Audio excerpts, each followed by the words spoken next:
Karnal and Trivandrum. He has been the secretary of Virudhunagar Chamber of Commerce and Industry.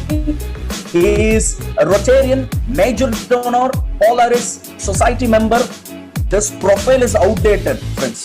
இது இப்ப சமீபத்திய profile outdated. நான் ஒரு member கிட்ட பேசி வாங்கின ஒரு additional information சொல்றேன். Like just to tell you how fast his growth is. Among the only 11 AKS members of Tamil Nadu, our respected, revered Idayam Mr. V.R. Muthu is one. What does AKS mean? You have donated $2.5 lakh for the betterment of this world. It has been offered to Rotary Foundation by this honorable gentleman.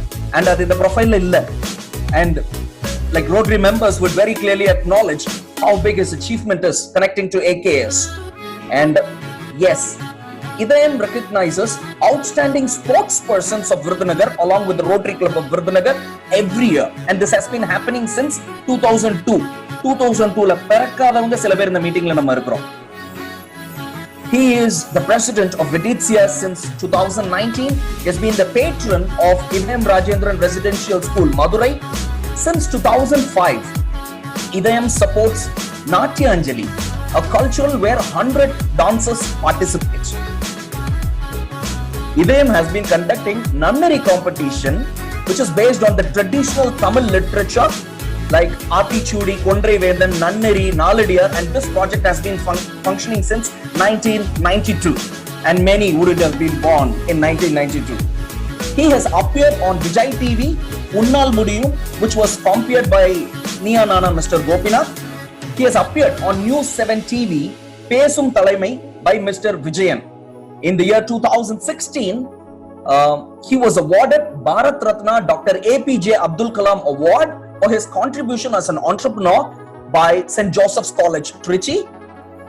This person is also a Guinness World Record holder for having been the resource person on the largest marketing lesson which involved 997 participants of Trivi College, Virudhunagar. He was awarded the Businessman of the Year 2018 by Tanjore Chamber of Commerce. He has also been recognized as Doctor of Letters by International Economics University, SAARC countries on 19 May 2019. And this is, my dear friends, the shortest possible version of introducing this person. And உள்ள வந்ததுமே சார்னுடைய தமிழ் ஆர்வம் நமக்கு தெரிஞ்சிருக்கும். தமிழ் பேசுறவங்க அங்க இருந்தா வேற மொழி வேண்டாம், தமிழ்ல பேசுங்கன்னு சொல்லுவாங்க. And that is not a better way to say how fond he is of Tamil. This is the best way to tell you how fond he is of Tamil. அவங்க வீட்ல இருக்கவங்களோட பேர் சொல்றேங்க. ஆற்றல், கடம்பன், கலாபரன், தின்மீன், வெண்பா, வானகம். And finally, இவங்களுக்கு தமிழ் பிடிக்கும். This is the best way to say so. Did you understand? Okay, my dear friends, I have given you the finest definition possible for the wonderful person here, and this is not the prepared version. Only after seeing 41 participants here, and only after seeing the mix of Rotary Club members here, JZ members here, and Toastmasters, I thought this would be beneficial to us. 90s kids in the advertisement மறந்திருக்க மாட்டோம். இதயம் definitely we remember this forever. தியேட்டர்ல போனா இதயம், and வீட்ல வந்து பாத்தீங்கன்னா இதயம். And he was the pioneer in teaching this world the concept of commerce through advertisements. And இன்னொரு ஒரு advertisement மறந்திருக்க மாட்டீங்க. Raymond, the complete man since 1925. Here in front of you is the most complete, most glorious, and the most successful person we have met. The complete man, Idayam Mr. V.R. Muthu since 1953. Over to you, sir.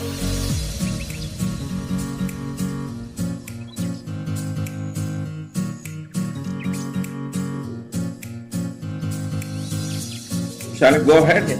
ஆரம்பிக்கலாமா? ஆமாங்க sir. S. தமிழ்ல பேச அனுமதித்ததற்கு நன்றி. Toast masters முதல் நிகழ்ச்சியில நான் கலந்துக்கிட்டேன். அதாவது ஆரம்ப விழா 3 ஆண்டுகள் 4 ஆண்டுகளா, எனக்கு 5 வருஷம் ஆச்சு. 5 வருடங்கள் ஆயிருச்சு சார். டாக்டர் அசோகன்லாம் கூட வந்திருந்தாங்க. ஆமாங்க சார். அந்த நிகழ்ச்சியில கலந்துக்கிட்டேன். அதற்கு பிறகு அநேகமா அதற்கான வாய்ப்பு இல்லை. இன்னொரு காரணம் என்னன்னா, எங்க வீட்டுல இருந்து ஒருத்தர் ரெகுலரா உங்க கூட இருக்கிறதுனால நான் வர வேண்டிய அவசியம் ஏற்படல. அதற்கு மேல முழுக்க முழுக்க ஆங்கிலம் பேசக்கூடிய ஒரு சபையில பேசுவதற்கு ஒரு தயக்கம் உண்டு. ஏன்னா தமிழ் அப்படின்னு சொல்லி எங்களுக்கு எங்க காணா முருகேசன் இந்த சபையில இருக்காரு. இயன்றவரை இனிய தமிழ் அப்படின்னு ஒரு புஸ்தகம் எழுதியிருக்கிறார். புஸ்தகம் அப்படின்னு சொன்னா அவர் இல்ல புத்தகம் அப்படிம்பாரு. ஏன்னா புஸ்தகம்னா சமஸ்கிருதம். அந்த மாதிரி நாங்க ஒவ்வொரு வார்த்தையா தமிழ்ல தேடி தேடி படிச்சு பேசி பழகி இருக்கிறோம். சில நேரங்கள்ல முழுக்க முழுக்க ஆங்கிலம் பேச வேண்டிய அவசியம் வர நேரங்கள்ல அதை பேசி தீர்க்கிறோம், ஒன்றும் பிரச்சனை இல்லை. ஆனா இந்த சபையில, தமிழ் தெரிந்த இந்த சபையில நிச்சயமா தமிழ்ல பேசணுங்கிறது என்னுடைய ஆசை. ஆனா ராஜவள்ளி என்னை அழைக்கும் போது ஆங்கிலத்தில் பேச வேண்டும், ஏனென்றால் வெளியூரில் இருந்தெல்லாம் மக்கள் வருகிறார்கள் என்று சொன்னார். வெளியூர் என்று அவர் சொன்னது, நான் ஒருவேளை தமிழ் தெரியாதவர்கள் வருகிறார்களோ என்று நினைத்திருந்தேன். அப்படி இல்லை என்று தெரிந்து கொண்டேன். மிக்க மகிழ்ச்சி. இப்போ நான் ஜேசிஸ் மீட்டிங் போயிட்டு இருக்கிறேன், ரோட்டரி மீட்டிங் போயிட்டு இருக்கிறேன், இன்னும் எத்தனையோ வியாபார சங்க கூட்டங்களுக்கு எல்லாம் நான் போயிட்டு இருக்கிறேன். ஆனாலும் இன்றைக்கு ரமேஷ் கிருஷ்ணன் என்னை வரவேற்ற விதம், சுந்தர் அவர்கள் பேசிய விதம், சிகரம் வைத்தால போல நம்ம ஷாம்ராஜ் பேசிய விதம், அப்படி எனக்கு வார்த்தை வரல, அப்படி மயங்கி போயிருக்கிறேன் நான். ரொம்ப ரொம்ப ரொம்ப ரொம்ப பெருமைப்படுத்துறீங்க. எனக்கு என்னுடைய மனப்பூர்வமான நன்றி. முதல்ல உங்ககிட்ட எல்லாம் பேசுறதுல ரொம்பவே சந்தோஷமா இருக்கு. ரமேஷ் கிருஷ்ணன் எனக்கு ஒரு விஷயம் ரொம்ப பிடிச்சிருக்கு. அது என்ன அப்படின்னா, ரமேஷ் கிருஷ்ணன் முகம் பார்க்கல அப்படின்னா அது ஷியாம்ராஜ் தான் அப்படின்னு நான் சொல்லுவேன். அந்த அளவுக்கு ஷியாம்ராஜ் குரல் வளம், ஷியாம்ராஜோட அந்த ஆங்கில உச்சரிப்பு அப்படியே ரமேஷ் கிருஷ்ணன் இருக்கிறத நான் பாக்குறேன். நான் ஓரளவுக்கு சரியா சொல்லணும். இவங்க அத்தி நிவேதா சரியா சொல்றேன்னு சொல்லிட்டாங்க. அப்ப சரியா தான் இருக்கு. ரொம்பவே சந்தோஷமா இருக்கு. ஷியாம்ராஜ் இன்று உலக அளவுல விருதுநகர் டோஸ்ட் மாஸ்டர்ஸ் பெயர் சொல்லும் அளவில் வளர்ந்து கொண்டிருக்கின்றார். அவருக்கு என்னுடைய மனப்பூர்வமான வாழ்த்துக்கள். இன்னும் மென்மேலும் அவர்கள் சாதனை புரிய வேண்டும் என்பது என்னுடைய விருப்பம். அவர் வழியில மற்ற டோஸ்ட் மாஸ்டர்ஸ் இருக்கிறீங்க, சுந்தர் இருக்கிறாரு, ரமேஷ் கிருஷ்ணன், இன்னும் மற்ற நண்பர்கள் இங்க இருக்கிறீங்க. நீங்க எல்லாரும் இந்திய அளவுல உலக அளவுல பேசக்கூடியவர்களாக வர வேண்டும் என்ற என்னுடைய ஆசை இந்த நேரத்தில் தெரிவித்துக் கொள்கின்றேன். இந்த சபையில இருக்கக்கூடிய ஜேசி நண்பர்கள், ரோட்டரி நண்பர்கள் அனைவருக்கும் எனது வணக்கத்தை தெரிவித்துக் கொள்கின்றேன். எனது அருமை நண்பர் காணா முருகேசன் இருக்கின்றார். இன்னும் வசந்தகுமார் என்ற பேராசிரியர் இருக்கின்றார். இங்கே எங்கள் முன்னாள் தலைவர்கள், ரோட்டரியில இருந்து நிறைய முன்னாள் தலைவர்கள் இருக்கின்றார்கள். குறிப்பாக விஜயகுமாரி இருக்கின்றார். அருமை நண்பர் சிதம்பரம் வந்திருக்கின்றார் சென்னையில இருந்து. ரைட், இப்போ விஷயத்துக்கு வருவோம். எப்படி ஷியாம் நான் ஒண்ணு தயார் பண்ணிட்டு இருந்தேன், இங்க வந்தவன அதை ஓரமா தூக்கி வச்சுட்டேன், என் மனசுல தோன்றதெல்லாம் நான் பேசுறேன் அப்படின்னு சொன்னாரோ, அந்த மாதிரி நானும் தயார் பண்ணதை தூக்கி வச்சிடலாம் அப்படின்னு நினைச்சேன். ஏன்னா தயார் பண்ணதுன்னா ஸ்லைட போடுங்க அப்படின்னு ஏதோ அதை வாசி விட்ட மாதிரி இருக்கும். அது வேண்டாமே, கொஞ்சம் மாற்றி செய்யலாமே என்று ஒரு ஆசை. ஆனால் ஒரு விஷயம் என்ன அப்படின்னா, நிறைய ரோட்டரி மேடைகள், ஜேசி மேடைகள்ல ஏறினதுனால நண்பர்கள் சிலர் கேட்ட சில விஷயத்தை திரும்ப கேட்கக்கூடிய ஒரு சூழ்நிலை இருக்கு. அதை தயவு செய்து பொறுத்து கொள்ளுமாறு அன்போடு கேட்டுக்கொண்டு நான் விஷயத்துக்கு வர்றேன். ஒரு அருமையான சம்பவம் அது மறக்க முடியாத ஒரு சம்பவம். அந்த சம்பவத்தை சொல்லி நான் ஆரம்பிக்கிறேன்.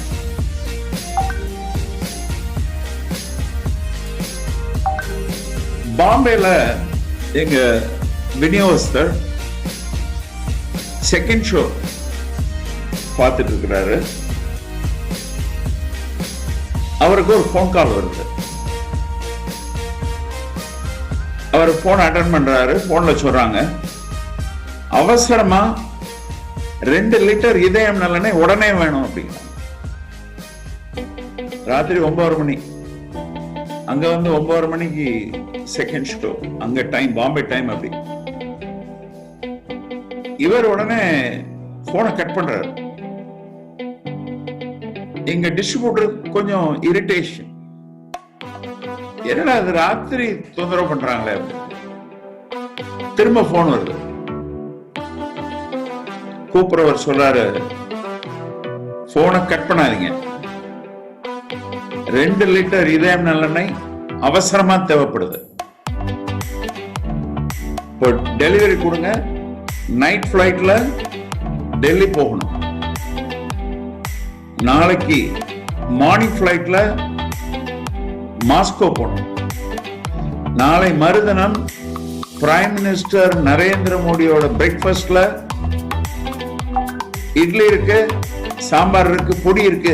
என்ன இல்லை, என்ன வேணும், நீங்க இதே நல்ல கொடுத்தா தான் அவருடைய பிரேக்ஃபாஸ்ட் நடக்கும் அப்படின்னு சொல்லி கேட்ட உடனே எங்க பாம்பே டிஸ்ட்ரிபியூட்டர் மெர்சல் ஆயிட்டாரு. வார்த்தை சரிதானா? மெர்சல் ஆயிட்டாரு. உடனே இருக்கட்டும், சினிமாவை நாளைக்கு பார்த்துக்கலான்ட்டு புறப்பட்டு போய் 2 லிட்டர் இதே நாள் கொடுக்குறாரு. ஓகே, நரேந்திர மோடி வரைக்கும் போறது. நீங்க யோசிக்கலாம், நரேந்திர மோடிக்கு தெரியுமா அவர் இதயம் நல்லெண்ணெய் பயன்படுத்தி பொடியில ஊத்தி சாப்பிடுறாரு? அவருக்கு தெரிய வாய்ப்பில்லை. அவருக்கு உணவு தயாரித்து கொடுக்கக்கூடிய அந்த கேட்டரர், அந்த சமையல் கலை நிபுணர், அவர் வந்து இதெல்லாம் வேணும் அப்படின்னு வைராகியமா இருந்து எடுத்து கொடுத்திருக்கிறார்.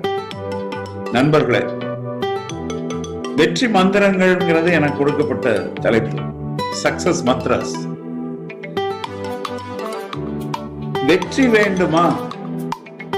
தரம் வேண்டும், குவாலிட்டி வேண்டும். எங்கே குவாலிட்டி இருக்கிறதோ அங்க வெற்றி உறுதியாக இருக்கு. இது வந்து வணிகத்துல மட்டும் இல்ல, எல்லா விதத்திலையும். நம்ம வந்து ஒரு மருத்துவர், ஒரு டாக்டர் இருக்காங்க, இல்ல ஒரு இன்ஜினியர் இருக்கிறாங்க, எல்லா இடத்துலயும் அந்த குவாலிட்டி வேணும். குவாலிட்டி இருக்கிறவங்களுக்கு மிகப்பெரிய வெற்றி கிடைக்கிறது.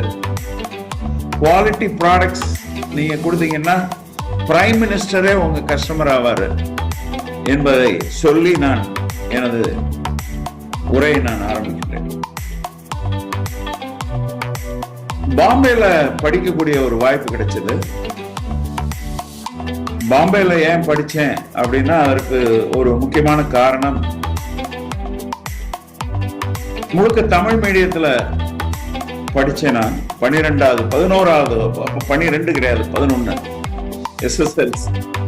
எஸ்எஸ்எல்சி வரைக்கும் தமிழ்ல படிச்சதுனால பிற மாநிலங்கள்ல போனா தான் ஆங்கிலம் பேச படிப்பான், பிளஸ் ஹிந்தி பேசுறதுக்கு ஒரு வாய்ப்பு இருக்கு அப்படின்னு சொல்லி எங்க அப்பா பாம்பே யூனிவர்சிட்டிக்கு என்னை அனுப்பிச்சாங்க. இன்னொரு முக்கியமான காரணம், அப்போ ஹிந்தி எதிர்ப்பு பெரிய அளவுல தமிழ்நாட்டில் இருந்தது. அதனால கல்லூரி எல்லாம் நடைபெறாத கூட இருந்தது. கிட்டத்தட்ட ஒரு 7-8 மாதங்கள் கல்லூரி நடைபெறாத காலம் எல்லாம் உண்டு. அப்போ பாம்பே யூனிவர்சிட்டிக்கு அனுப்பிச்சு வச்சாங்க. பாம்பே போனேன். பாம்பேல பல மாதிரியான அனுபவங்கள் கிடைத்தது. குறிப்பா சொல்லணும் அப்படின்னா,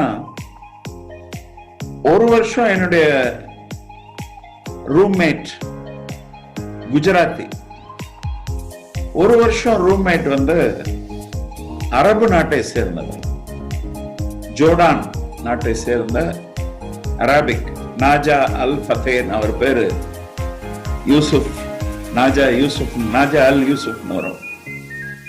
அவர் ஒரு வருஷம் ரூம்மேட். இன்னொரு வருஷம் ஒரு சீனர் ரூம்மேட் இருந்தார்.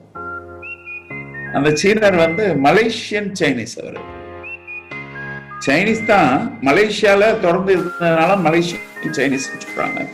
அவர் பேரு ஹிக்கி ஹெங் மிங் அப்படின்னு பேரு. இதை எதற்காக சொல்ல வரேன்னா, இந்தியால பம்பாயில இப்படி ஒரு அற்புதமான ஒரு வாய்ப்பு கிடைக்கிறது என்பதை இந்த சபையில நான் சொல்ல விரும்புகிறேன். இன்னும் நல்லா தெரிஞ்சுக்கோங்க, நாலந்தா யூனிவர்சிட்டியில அவ்வளவு சீனர்கள் வந்து படிச்சதா சொல்லுவாங்க. அந்த அளவுக்கு இந்தியாவோட பாரம்பரியம் இருக்கு, அதுல ஒன்றும் மாற்று கருத்து இல்லை. ஸோ இந்த பம்பாய் அனுபவம் வித்தியாசமானது.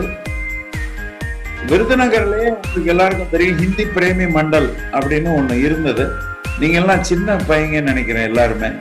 முருகேசனாஜிக்கு தெரியும், நம்ம இளம் மதியன்னு ஒருத்தர் இருந்தார் இல்லையா, அவருக்கு தெரியும், சந்தோஷ்குமார் கூட தெரியுமான்னு எனக்கு தெரியல.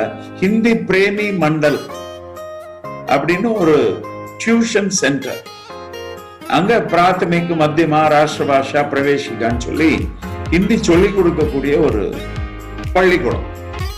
அங்க ஹிந்தி படிக்கக்கூடிய ஒரு வாய்ப்பு கிடைச்சிருந்தாலும் பம்பாயில ஒரு 4 வருஷம் இருந்ததுனால சரளமா ஹிந்தியில பேசக்கூடிய ஒரு வாய்ப்பு கிடைச்சது. எதற்காக இவ்வளவு ஹிந்தியை பற்றி நான் பேசிக்கிறேன் அப்படின்னா, ஒரு ஹிந்தியில ஒரு செய்தி சொல்லணும்னு ஆசை, அதான் விஷயம், வேற ஒண்ணும் இல்லை. அதாவது பிசினஸுக்கு பொருத்தமான ஒரு ஹிந்தி செய்தி. அது என்ன அப்படின்னா, மை ஹூ ஏக் வியாபாரி. அர்த்தம் புரிஞ்சவங்க எல்லாம் இப்படி வரல காடுங்க. மை ஹூ ஏக் வியாபாரி. ஓகே, ரொம்ப எளிமையான ஒரு விஷயம். எனக்கு ஹிந்தியே தெரியாதுன்னு சொல்றவங்களுக்கு இது புரியும். ஏன்னா அவ்வளவு நம்ம பரஸ்பரம் உபயோகிக்கக்கூடிய வார்த்தைகள் தானே. வியாபாரி என்றால் எல்லாருக்கும் தெரியும். मैं हूं एक व्यापारी. சரி, அடுத்த வரி வியாபார் மேரா தரம். இதற்கு பொருள் வியாபாரம் எனது மதம் என்று கொள்ளலாம், அல்லது வியாபாரத்தை அறநெறிகளை கடைபிடித்து நான் செய்ய வேண்டும். அதான் வியாபார் மேரா தரம். எனக்கு அறநெறியே வியாபாரம் தான் என்ற பொருள் கூட சொல்லப்பட்டிருக்கிறது. வியாபார் மேரா தரம். அடுத்து 3வது வரி துகான் மேரா மந்திர். இதுவும் உங்களுக்கு எல்லாத்துக்கும் புரியும். துகான்னா கேள்விப்பட்டிருப்பீங்க, மந்திர்னா தெரியும். ராம் மந்திர்னு நிறைய நம்ம சொல்லிக்கிட்டு இருக்கிறோம். எனது நிறுவனம் கோவில். அதாவது அந்த அளவுக்கு அந்த நிறுவனத்திற்கு நாம் மதிப்பும் மரியாதையும் தர வேண்டும் என்று பெரியவர்கள் கோவில் என்று அதை சொல்கிறார்கள். துகான் மேரா மந்திர். அப்போ கடவுள் யார்? கிராஹக் மேரா பகவான். கிராஹக்னா வாடிக்கையாளர். வாடிக்கையாளர் எனது கடவுள். இந்த இடத்துல ஏன் இவ்வளவு முக்கியத்துவம் கொடுக்கறாங்க வாடிக்கையாளருக்கு? உண்மையிலேயே வாடிக்கையாளர் அவ்வளவு முக்கியம். நீங்க எல்லாரும் அதை நல்லா புரிஞ்சுக்கோங்க. கடவுளுக்கு இணையானவர். ஏனென்றால் வாடிக்கையாளர் நினைத்தால் நாளைக்கு நீங்க இல்ல. கரெக்டா? வாடிக்கையாளர் நினைத்தால் நீங்கள் உச்சத்தில். வாடிக்கையாளர் நினைத்தார் முகேஷ் அம்பானியை தூக்கி வச்சிருக்கிறார் உச்சத்துல, இமயத்தின் உச்சத்துல. அதே வாடிக்கையாளர் அனில் அம்பானியை ஏற்றுக்கொள்ளவில்லை. இந்த சான்று எந்த அளவுக்கு பொருத்தம்னு எனக்கு தெரியாது. இதுதான் மனசுல தோன்றிய ஒரு கருத்து. வாடிக்கையாளர் ஏற்றுக்கொண்டால் நம்பர் 1. வாடிக்கையாளர் ஏற்றுக்கொள்ளவில்லை என்றால் நீங்கள் இல்லை. அதனால்தான் அப்ப சரிதானே, வாடிக்கையாளரை கடவுள் என்று சொன்னது சரிதானே. கிராஹக் மேரா பகவான் அப்படின்னு சொல்லிருக்கோம். சரி, கடவுளை பார்த்தாச்சு, கோயிலுக்கு வந்தாச்சு, கடவுளை பார்த்தாச்சு. அடுத்து என்ன பண்ணணும்? பூஜை பண்ணணும். நம்ம நிறுவனத்துல, வணிக நிறுவனத்துல என்ன பூஜை சொல்றாங்க? கிராஹக் கி சேவா மேரி பூஜா. வாடிக்கையாளர் சேவை பூஜைக்கு நிகரானது. அந்த அளவுக்கு பயபக்தியோட கண்ணியமா செய்ய வேண்டியது. கிராஹக் கி சேவா மேரி பூஜா. கோயிலுக்கு வந்தோம், பூஜை வரைக்கும் வந்தாச்சு. அடுத்து என்ன செய்யணும்? வீட்டுக்கு போகணும். வீட்டுக்கு போறதுக்கு முன்னாடி ஒரு விஷயம் இருக்க, அது என்ன? இப்ப நான் சிதம்பரம் நடராஜர் கோயிலுக்கு போனேன்னா பிரசாதத்துக்காக போவேன். ஏன்னா அங்க கிடைக்கிற பிரசாதம் புளியோதரை, அற்புதமான புளியோதரை. சோ இந்த பிரசாதத்தை விட்டுட்டு நம்ம வரக்கூடாது. பிரசாதம் வேண்டும் கோயிலுக்கு போனா. அந்த பிரசாதம் என்ன? நம்ம வணிகம் என்ற கோவிலில் என்ன பிரசாதம்? கிராஹக் கா சமாதான் மேரா பிரசாத். வாடிக்கையாளர் திருப்தி எனக்கு பிரசாதம் மாதிரி. வாடிக்கையாளர் திருப்தி. வாடிக்கையாளர் ஏன் திருப்தி அடையணும்? வாடிக்கையாளர் திருப்தி அடைஞ்சாதான் திரும்ப வருவார். திரும்ப வந்தா தான் வணிகம். திரும்ப திரும்ப திரும்ப வாடிக்கையாளர் வந்தால்தான் வெற்றி.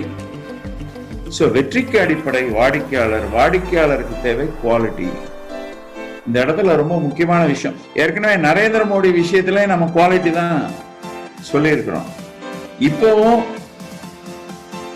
கடவுள் என்று வாடிக்கையாளர்களை ஏன் சொல்றார்கள் என்றால், அவ்வளவு தரம் நீங்கள் தர வேண்டும்.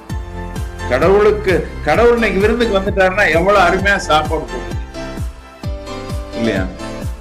அதே மாதிரி உங்க வாடிக்கையாளருக்கு ஏன் பெஸ்ட் குவாலிட்டி நீங்க தரக்கூடாது? கொடுங்க. ஸோ குவாலிட்டி அடிப்படை. ஒரு கொட்டேஷன் ஒன்று ஞாபகத்துக்கு வருது. அது என்ன அப்படின்னா, if the quality is good, customers come back. கரெக்டா? Correct. The quality is good, customers come back. அடுத்து மீதி நீங்க சொல்லுங்க. If the quality is bad, ரொம்ப சுவாரஸ்யமான முடிச்சிருக்காங்க இந்த கொட்டேஷனை. If the quality is bad, the goods come back. திரும்ப அதை நான் சொல்லணும். If the quality is bad, the goods come back. சரக்கு திரும்ப வந்துடும். இப்போ உங்களுக்கு கஸ்டமர் திரும்ப வரணுமா, சரக்கு திரும்ப வரணுமா? கஸ்டமர் தான் திரும்ப வரணும். அப்போ குவாலிட்டி நம்ம ஒண்ணா இருக்கணும். மை டியர் ஃப்ரெண்ட்ஸ், திரும்ப திரும்ப திரும்ப எத்தனை முறை சொன்னாலும் குவாலிட்டி தான். சில நேரங்கள்ல இப்ப நீங்க இன்னைக்கு கூட பேசும்போது விளம்பரங்களை பற்றி எல்லாம் சொன்னீங்க. நீங்க அந்த காலத்துல இதே நல்ல விளம்பரங்களை எல்லாம் லேசா கோடிட்டு காமிச்சிங்க நீங்க பேசும்போது. இந்த விளம்பரம் இதயத்தோட வெற்றிக்கு காரணமே விளம்பரம்னு சொல்லி சொன்ன நண்பர்கள் எல்லாம் உண்டு. குறிப்பா எந்த விளம்பரம்னா, முருகேஷ்நாச்சிக்கு தெரியும், பெரியவங்களுக்கு எல்லாம் தெரியும், விஜயகுமாரி மேடத்துக்கு தெரியலாம். சமைச்சு போடுங்க, சிதம்பரம் தெரியுமா? ரைட்டு. சமைச்சு போடுங்க, துவைச்சு போடுங்க, அது தெரியுமா உங்களுக்கு? அது சொல்லிடுறேன் நான். சமைச்சு போடுங்க, துவைச்சு போடுங்க நான் சொன்னேன். போய் இதயம் நல்ல வாங்கிட்டு வாங்கன்னு தானே சொன்னேன் அப்படின்னு ஒரு பெண்மணி கணவர்கிட்ட சொல்லுவாங்க. உடனே அவர் கேட்கிறாரு, அதுல அப்படி என்ன விசேஷம் அப்படின்னு வீடுகாரர் கேட்கிறாரு. உடனே அவங்க பதில் சொல்றாங்க, அதுல காரல் இல்ல, கசப்பு இல்ல, கொலஸ்ட்ரால் இல்ல அப்படின்னு சொல்லிட்டு, இவர் ஏன் தேவையில்லாம கேள்வி கேட்கிறாரு அப்படின்னு அவங்க மனசுல ஓடுது, அந்த பெண்மணி மனசு. உடனே என்ன சொல்றாங்க, இதெல்லாம் பொம்பளைங்க சமாச்சாரம், அதாவது நீங்க தலையிடாதீங்கன்னு அர்த்தம். இதெல்லாம் பொம்பளைங்க சமாச்சாரம், போய் வாங்கிட்டு வாங்கன்னா வாங்கிட்டு வாங்க. மை டியர் ஃப்ரெண்ட்ஸ், இதுதான் எங்களுடைய ஃபர்ஸ்ட் அட்வர்டைஸ்மெண்ட். இது ஒரு மிகப்பெரிய வரவேற்பு இந்த விளம்பரத்துக்கு கிடைச்சது. ஒவ்வொரு வரியும் பஞ்ச் லைன் ஆச்சு. சமைச்சு போடுங்க, துவைச்சு போடுங்க, பஞ்ச் லைன் மாதிரி இருக்கு. காரல் இல்ல, கசப்பு இல்ல, ஒரு பஞ்ச் லைன் மாதிரி ஆயிடுச்சு. இதெல்லாம் பொம்பளைங்க சமாச்சாரம் பல திரைப்படங்கள்ல வந்தது. அதற்கு பிறகு ஜீன்ஸ் திரைப்படத்துல கூட ஐஸ்வர்யா ராய் ஹீரோ கோயிலுக்கு வாங்கன்னு சொல்லுவாரு, அவரு வர முடியாதும்பாங்க. ஏங்க வர முடியாது? இதெல்லாம் பொம்பளைங்க சமாச்சாரம், நான் சொல்ல முடியாதும்பாங்க ஜீன்ஸ் படத்துல. இப்படி நிறைய படங்கள்ல இதெல்லாம் பொம்பளைங்க சமாச்சாரம் என்ற வார்த்தைகள் பயன்படுத்தி இருக்கிறார். அந்த அளவுக்கு சூப்பர் ஹிட். சோ நண்பர்கள், வியாபாரிகள், விநியோகஸ்தர்கள் எல்லாரும் என்ன சொல்றாங்க, சார் உங்க அட்வர்டைஸ்மெண்ட் தான் வெற்றிக்கு காரணம். Super hit. My dear friends, எங்க அப்பாட்ட போய் சொன்னேன் நான், எல்லாரும் நம்ம விளம்பரம் தான் பெரிய வெற்றிக்கு காரணம் அப்படின்னா. இன்னொரு விஷயம் தெரியுமா, விளம்பரத்தின் வெற்றிக்கு என்ன காரணம் தெரியுமா உங்களுக்கு? நான் சொல்றேன் உங்களுக்கு, விளம்பரத்தின், ஏன்னா இப்பதான் ஜூம் நான் மட்டும்தான் பேசணும், நீங்க எல்லாம் கேட்கத்தான் வேணும். விளம்பரத்தின் வெற்றிக்கு காரணம் ரிமோட் யார்கிட்டயுமே இல்லப்பா. இப்ப எல்லாம் ரிமோட் கையில வச்சுட்டு சேனல் மாத்திட்டே இருக்கிறீங்க, எங்க விளம்பரம் பாக்குறீங்க? நாங்க விளம்பரம் பண்ண காலத்துல, அதாவது 1987 ஜனவரி 14 முதன்முறையாக தமிழ்நாட்டிலே தமிழ் விளம்பரங்கள் முதல் முறையாக வெளியிடப்படுகிறது. எப்போ? 1987 ஜனவரி 14 தைப்பொங்கல் அன்னைக்கு. அது வரைக்கும் ஹிந்தி தான், தமிழ்நாட்டில் ஹிந்தி தான் ஓடிக்கிட்டு இருந்தது. ஹிந்தி செய்திகள், ஹிந்தியில காட்சிகள், நிகழ்ச்சிகள். சென்னையில மட்டும் தமிழ் இருந்தது. ஜனவரி 14 1987 கொடைக்கானல் டிரான்ஸ்மிட்டர் மூலமா தமிழ்நாடு முழுக்க தமிழ் நிகழ்ச்சிகள் காட்டப்பட்டன. அன்று நமது விளம்பரம் வந்தது. இதெல்லாம் காரணம் அந்த விளம்பரம் வெற்றி அடைகிறது. உங்களுக்கு வேற சாய்ஸே இல்லை, கையில ரிமோட்டே கிடையாது, என்ன பண்ணுவீங்க? எங்க விளம்பரத்தை பார்த்தே தீரணும். எங்க விளம்பரம் ஹிட் ஆனதுக்கு இது ஒரு முக்கியமான காரணம். நான் எங்க அப்பாட்ட சொன்னேன், நம்ம விளம்பரம் பெரிய வெற்றி அடைஞ்சது, அதான் நம்ம வெற்றி காரணம் சொல்றாங்க. உடனே எங்க அப்பா ஒரு கதை சொன்னாங்க. அது என்ன அப்படின்னா, ஒரு காட்டுல சிங்கம் புலி போயிட்டு இருக்காங்க, பேசிட்டே போயிட்டு இருக்காங்க. சிங்கம் புலி பேசுவாங்க தானே, நீங்க டிவில எல்லாம் பாக்குறீங்க தானே. சிங்கமும் புலியும் பேசிட்டே போறாங்க. புலி சிங்கத்திட்ட கேக்குறது, சிங்கம் நீ ரொம்ப பெரிய கெட்டிக்காரன் தான் ஒத்துக்கிறேன், ஆனா அடிக்கடி கர்ஜனை பண்றிய முட்டாள்தனமா அப்படின்னு சொல்லு. உங்களுக்கு தெரியும், சிங்கம் கர்ஜித்துக்கிட்டே இருக்கும். நீங்க ஜூ போறீங்க, மிருகக்காட்சியால போறீங்க, அங்க ஒரு சத்தம் கேட்டுக்கிட்டே என்னன்னா சிங்கம் அடுத்து பார்க்க போறீங்கன்னு அர்த்தம். சிங்கம் கர்ஜனை பண்ணாம இருக்க முடியாது, கர்ஜனை பண்ணிட்டே இருக்கும். இதத்தான் புலி கேட்கிறது. நீ அடிக்கடி இந்த மாதிரி கர்ஜனை பண்றிய முட்டாள்தனமா அப்படின்னு புலி கேட்கிறது. அதற்கு சிங்கம் பதில் சொல்லுது, இது முட்டாள்தனம் கிடையாது, இதுதான் அட்வர்டைஸ்மெண்ட். இது சொன்ன சிங்கம், இதுதான் அட்வர்டைஸ்மெண்ட். அதனாலதான் என்னை காட்டின் ராஜான்னு சொல்றாங்க. பாத்தீங்களா, அட்வர்டைஸ் பண்ண ராஜா, அவர் ராஜான காரணமே அந்த அட்வர்டைஸ்மெண்ட் சொல்லிட்டாரு. சரி, இதோட அப்படி முடிஞ்சிருந்தா பரவாயில்ல. அந்த பக்கமா முயல் ஒண்ணு இந்த உரையாடலை கேட்டுச்சு. அந்த முயலுக்கு ஆசை, நம்மளும் அட்வர்டைஸ்மெண்ட் பண்ணணும், நம்ம ராஜாவாயிரணும்ப்பா காட்டுக்கு அப்படின்னு சொல்லி அந்த முயல் முயற்சி செய்யல. முயல் காட்டுல எப்படி இருக்கணும், அமைதியா அடக்கமா இருக்கணுமா வேண்டாமா? அந்த முயல் சத்தம் போட்டா என்ன ஆகும்? அந்த முயல் கர்ஜிக்க முயற்சி செய்யறது, ஏன்னா கர்ஜனை பண்ண முடியாது முயலால. அந்த முயற்சியிலே அந்த பக்கமா நரிக்கு மத்தியான சாப்பாடு கிடைச்சு. அந்த நரிக்கு கிடைச்ச மத்தியான சாப்பாடு அந்த முயல், வேற ஒண்ணும் இல்லை. நண்பர்களே, விஷயம் என்ன அப்படின்னா, முதலில் தேவை சிங்கம் போல சக்தி அல்லது சிங்கமான குவாலிட்டி. அந்த குவாலிட்டி இருந்தா உங்க அட்வர்டைஸ்மெண்ட்டுக்கு அர்த்தம். ஆர் இப்படி சொல்லலாம், advertisement must be backed by quality. Quality இல்லாத விளம்பரம் வீணா போகும். சில நேரங்கள்ல நிறைய விளம்பரத்தோடு வந்த ரஜினிகாந்த் படங்கள் கூட தோல்வி அடையும். ஏன்னா படத்துல விஷயம் இல்லைன்னா தோல்வி அடையத்தான் செய்யும். ஒரு விதத்துல பாத்தீங்கன்னா சீக்கிரமா பிரச்சாரம் ஆகும். ஏன்னா ரொம்ப பெருசா எதிர்பார்த்தோம், படத்துல ஒண்ணுமே இல்லை பார்ப்பேன். அப்புறம் ரஜினிகாந்த் ரொம்ப தங்கமான மனுஷன். அவர் எல்லாருக்கும் டிஸ்ட்ரிபியூட்டர்ஸ்க்கு எல்லாம் பணம் திருப்பி கொடுத்துருவாரு. உங்களுக்கு ஞாபகம் இருக்கும் அந்த சம்பவம் எல்லாம், ரைட்? ஸோ இது ஒரு விஷயம் நான் உங்களுக்கு சொல்லணும் விரும்பினேன்.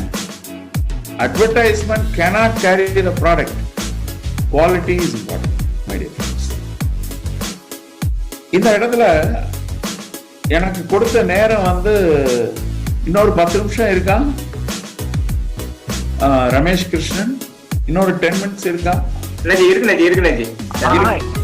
இருக்குங்க.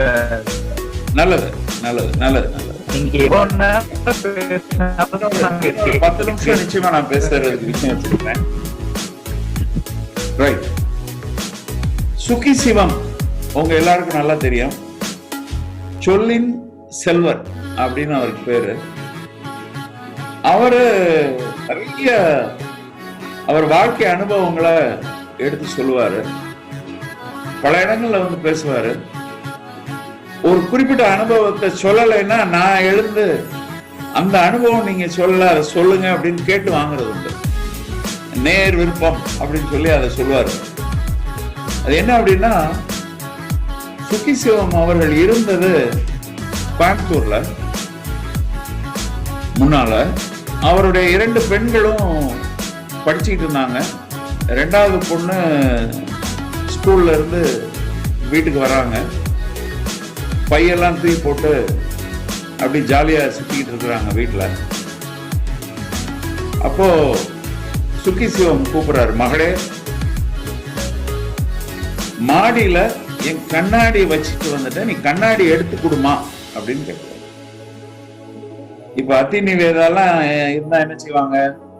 உடனே என்னமா செய்வீங்க? உடனே ஓடி போய் அப்பாவை கண்ணாடி எடுத்து கொடுப்பீங்க, அப்படித்தானே? ரைட். அப்படித்தானே நம்ம சொல்லணும். இங்க பொது இடத்துல எப்படி செய்யறோங்கிறது வேற. சோ மகளை சொல்றாரு, அம்மா கண்ணாடி எடுத்து கொடுமான்ட்டு. உடனே மக சொல்றாங்க அப்பாட்ட, போங்கப்பா, முடியாதுன்னு சொல்றாங்க. போங்கப்பா, 17 படி மாடிக்கு 17 படி ஏறி போய் உங்க கண்ணாடி எடுத்துடணும், போங்கப்பா. கொஞ்ச நேரத்துல பக்கத்து வீட்டுல இருந்து இன்னொரு பொண்ணு வராங்க, கூட படிக்கிறவங்க. 2 பேரும் உள்ள ஓடுறாங்க, வெளியே ஓடுறாங்க, மாடி ஏறுறாங்க, இறங்குறாங்க. இவர் கவுண்ட் பண்ண ஆரம்பிச்சிட்டாரு, எத்தனை தடவை மாடி ஏறுறான்ட்டு. 17 தடவை மாடி ஏறிட்டாங்க. குடிக்கிறாரு மகளை எனக்கு ஒரு உண்மை தெரிஞ்சா, என்னப்பா நான் கண்ணாடி கேட்டேன், நீ வந்து முடியாதுன்னு சொல்லிட்ட, 17 படின்னு சொன்ன, நீயும் உன் நண்பரும் 17 முறை ஏறி இறங்கிட்டீங்களே அப்படின்னு கேட்கிறாரு. உடனே அவங்க சொல்றாங்க, போங்கப்பா, உங்களுக்கு வேற வேலை இல்லையாப்பா? இல்ல எனக்கு நீ சொல்லி ஆகணும். அதற்கு அவங்க சொல்ற பதில் ஒரு மிகப்பெரிய வாழ்க்கை பாடம். அந்த வாழ்க்கை பாடம் மகா வந்து அப்பாவுக்கு சொல்லி கொடுத்த பாடம். அது என்ன அப்படின்னா, அப்பா நீங்க சொன்னது வேலை, நாங்க செய்யறது விளையாட்டு.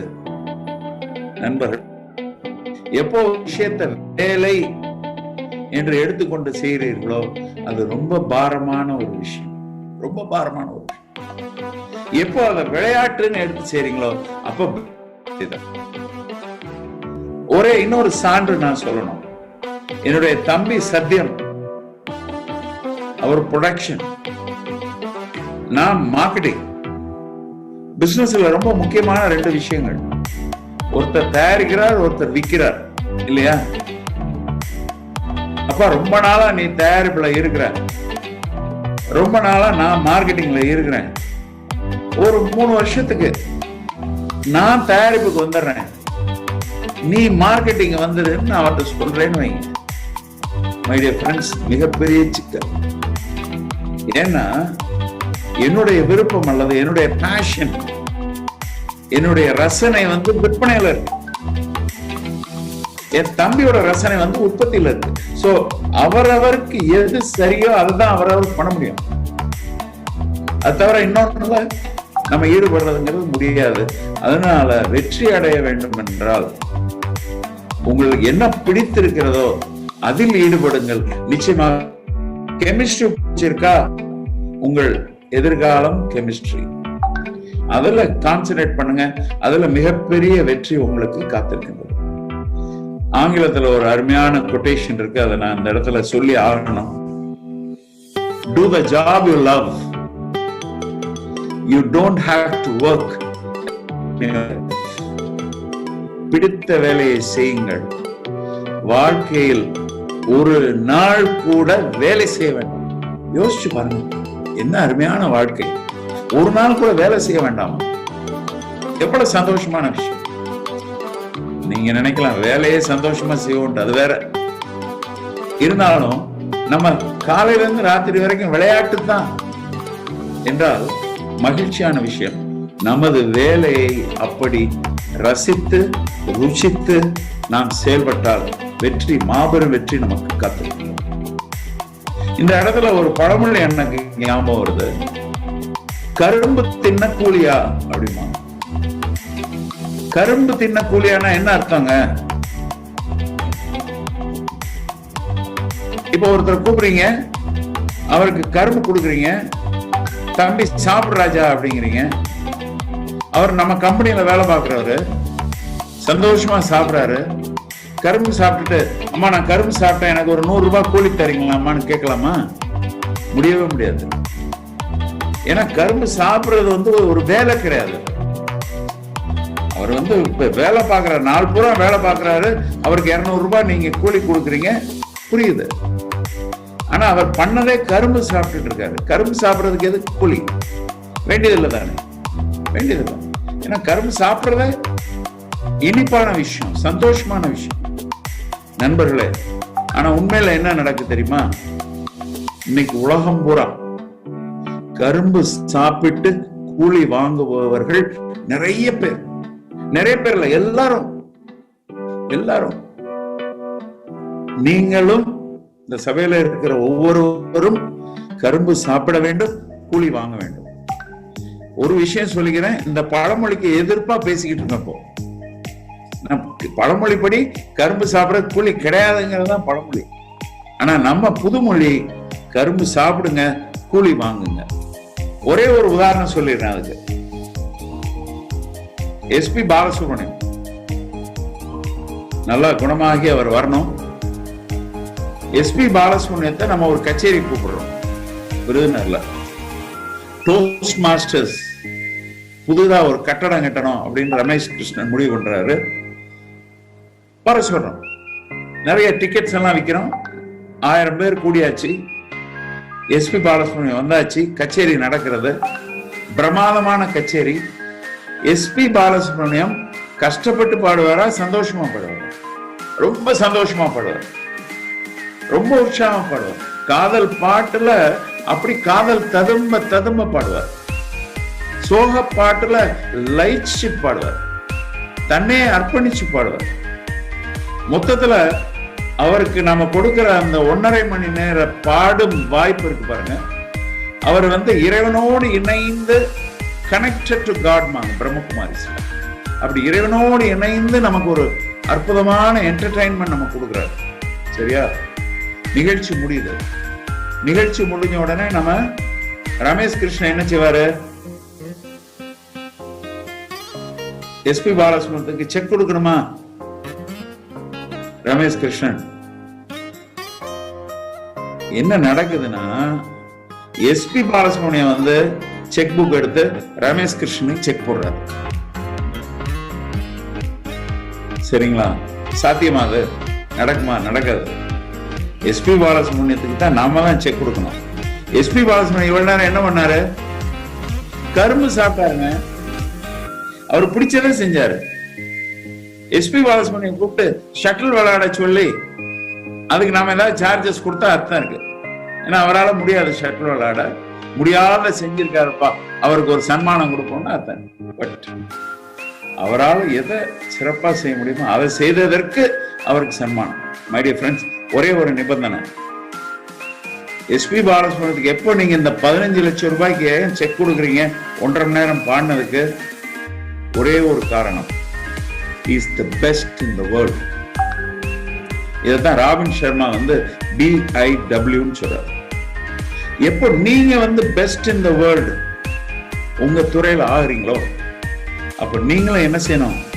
கரும்பு சாப்பிடலாம், கூலி வாங்கலாம். இந்த ஒரு செய்தியை சொல்லிட்டு நிறைய நேரம் உங்க நேரத்தை எடுத்துக்கிட்டேன். நான் திட்டம் போட்டு வந்து வேற ஸ்லைடெல்லாம் யாழினிட்ட கொடுத்துருக்குறேன். அந்த ஸ்லைட் பிரசன்டேஷனுக்கு அவசியம் இல்லாம எப்படி ரமேஷ் கிருஷ்ணன் மனதில் தோன்றியதெல்லாம் பேசினாரோ, எப்படி சுந்தர் பேசினாரோ, எப்படி ஷாம் பேசினாரோ, அந்த மாதிரி நான் குட்டி குட்டி கதைகளா உங்களுக்கு சொல்லணும், சம்பவங்களெல்லாம் சொல்லணும்னு நான் நினைச்சேன், சொல்லிட்டேன். அந்த விருதுநகர் பற்றி ஒண்ணு சொன்னீங்க, அதை நான் சொல்லிடுறேன். அதுக்கு பதில் நான் பொதுவா ஒரு சபையில போய் பேசும்போது விருதுநகர் உங்களுக்கு என்ன தோணுது அப்படின்னு கேட்பேன். நான் எதிர்பார்த்த பதிலும் காமராஜ் தான். இப்ப நீங்க சொன்ன மாதிரி நான் எதிர்பார்த்த பதிலும் காமராஜ் தான். ஆனா ரொம்ப ஆச்சரியப்படுவீங்க, ரொம்ப சந்தோஷமும் கூட. என்னன்னா விருதுநகர் பர்மா கடை பரோட்டா அப்படின்னு நான் பார்க்கணும். சோ அந்த அளவுக்கு விருதுநகர் என்று சொன்ன உடனே பர்மா கடை பரோட்டாவை முதலில் நினைக்கக்கூடிய மக்களும் உண்டு என்பதை இந்த சபையில சொல்லிக்கொண்டு, நம்ம ஊருக்கு ஒரு முக்கியமான அடையாளம் பர்மா கடை, அதுல ஒன்றும் சந்தேகம் இல்லை. அருமையா நல்ல தரமான உணவு தராங்க. எந்த ஊர்ல இருந்து யாரு வந்தாலும், சாலமன் பாப்பையா வந்தாலும் நம்ம முருகேசனாச்சி கூட நம்ம பர்மா கடைக்கு போறது உண்டு. சுக்கி சிவம் வந்தாலும் அங்கதான், பாரதி பாஸ்கர் வந்தாலும் அங்கதான். சோ நம்ம தமிழ்நாட்டில் இருக்கக்கூடிய அனைத்து பிரமுகர்களையும் அங்க அழைத்து செல்வது ஒரு வாடிக்கை. அங்க கூட்டு போயிட்டு அந்த அபிராமி ராமநாதன் உங்களுக்கு தெரியும், ஒரு பிலிம் ப்ரொடியூசர்.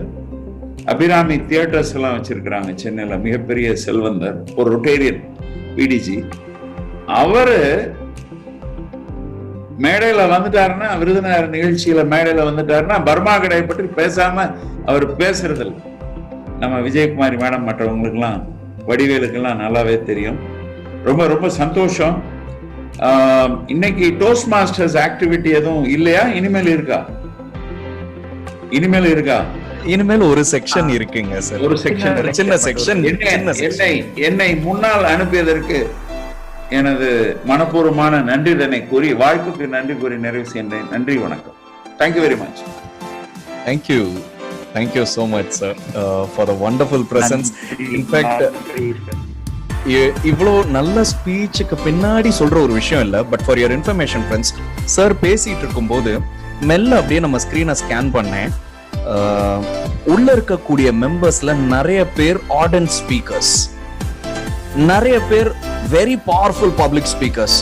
அண்ட் எல்லாரும் இங்க வந்ததுக்கு ரீசன் இதே mister V R Muthu, and that is what you witnessed out of this entire presentation. And I should say, நம்ம எவ்வளவு நல்ல டோஸ்ட் மாஸ்டர்ஸா இருக்கணும், டோஸ்ட் மாஸ்டர்ஸ்ல நம்ம பங்களிப்பு எவ்வளவு இருக்கணும் அப்படின்னா, just look at this wonderful gentleman. அவங்க ரோட்டரிக்கு எப்படிப்பட்ட ரொட்டேரியனா இருக்கிறாங்க, அதுல 10% நாம இருந்தோம்னா we will be wonderful toastmasters to this fraternity. And what you witnessed in this presentation is what he delivers in his everyday life. சிம்பிளா சொல்லணும்னா, தனஞ்சயாட்ட வேற ஏதோ பேசினதுக்கு தனஞ்சய அப்படி சொன்னதுக்கு காரணம், because how he does something is how he does everything. இன்னைக்கு இதை எப்படி டெலிவர் பண்ணாரோ அப்படித்தான் எல்லாத்தையும் he delivers. So thank you so much for the wonderful presence.